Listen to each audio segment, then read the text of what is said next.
మనిషి మనసులో స్థానాన్ని సంపాదించడం. కానీ ఈ రోజుల్లో 4 రాళ్ళు సంపాదించామో లేదో, 4 డిగ్రీలు వచ్చాయో లేదో, కొంచెం జ్ఞానం వచ్చిందో లేదో, నేను అనడం మొదలు పెట్టాము. అహంకారం వచ్చేసింది.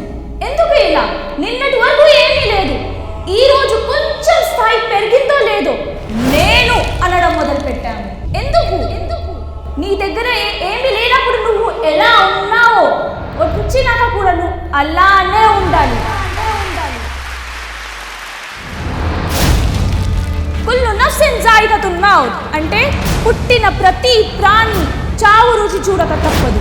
ఈ రోజు రేపు మనం చచ్చిపోతాం కదా, మరి అహంకారం ఎందుకు?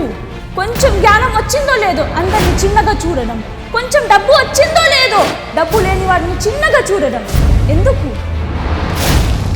ఫర్ ఎగ్జాంపుల్, ఒక వ్యక్తి ఉన్నాడు, కొద్ది కాలంలోనే చాలా డబ్బు సంపాదించాడు. అతని స్టైల్ మారింది, యాటిట్యూడ్ వచ్చేసింది. అతను ఒక రోజు పట్టణం నుంచి విలేజ్కి వెళ్తున్నాడు. మధ్యలో ఒక నది ఉంటుంది, అది క్రాస్ చేయాలంటే పడవ ఎక్కి క్రాస్ చేయాలి. పడవ ఎక్కుతాడు. పడవ నడిపే మనిషితో అంటారు, how are you, what's your name అని. అతను అంటాడు, అయ్యగారు నాకు ఇంగ్లీష్ రాదండి. ఏంటి, నీకు ఇంగ్లీష్ రాదా? చీ, వేస్ట్ అయ్యా, నీ లైఫ్ 25% వేస్ట్. ఆ తర్వాత అంటాడు, నీవు కనీసం తెలుగు చదవడమైనా వచ్చా?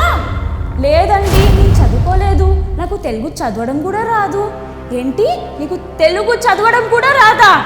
వేస్ట్ అంటున్నాను, వేస్ట్. నీ లైఫ్ 50% వేస్ట్. సరే, ఈ ఫోన్ తీసుకో, నాదొక ఫోటో తిని నేను ఇక్కడ కూర్చుంటాడు అంటాడు. అయ్యగారు నాకు ఫోన్ అంటే తెలియదు బాబు, నాకు ఫోటో తీయడం రాదు అంటాడు. ఏంటి, నీకు ఫోటో తీయడం కూడా రాదా? వేస్ట్, నీ లైఫ్ అసలు 75% వేస్ట్ అంటాడు. పడవ నది మధ్యలో ఉంటుంది. అప్పుడే వర్షం, తుఫాన్, గాలి మొదలవుతుంది. అప్పుడు అంటాడు ఆ పడవ నడిపే మనిషి, అయ్యగారు మీకు ఈత కొట్టడం వచ్చా అని. ఎందుకు? ఎందుకంటే ఇప్పుడు పడవ మునిగిపోతుంది అయ్యగారు. ఇప్పుడు మీకు ఈత కొట్టడం రాకపోతే మీ లైఫ్ 100% వేస్ట్ అయ్యగారు అంటాడు. సో మీ దగ్గర ఏదైతే క్వాలిఫికేషన్ ఉందో అదే ఎదుటి మనిషి దగ్గర కూడా ఉండాలని ఆశించొద్దు. ఎందుకంటే మనమందరం యూనిక్, మనందరి స్కిల్స్ డిఫరెంట్గా ఉంటాయి. ఇంకా మహాప్రవక్త ముహమ్మద్ సల్లల్లాహు అలైహి వసల్లం గారు ఏం చెప్పారో తెలుసా?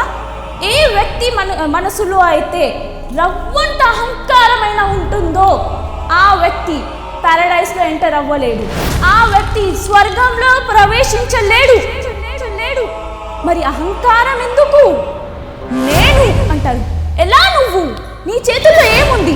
నీ పుట్టుక నీ చేతుల్లో ఉందా? నీ మరణం నీ చేతుల్లో ఉందా? కనీసం నీ శరీర ఆర్గన్స్ నీ చేతుల్లో ఉన్నాయా? లేదు కదా. నీ గుండె నువ్వు చెప్తున్నావు అని కొట్టుకుంటుందా?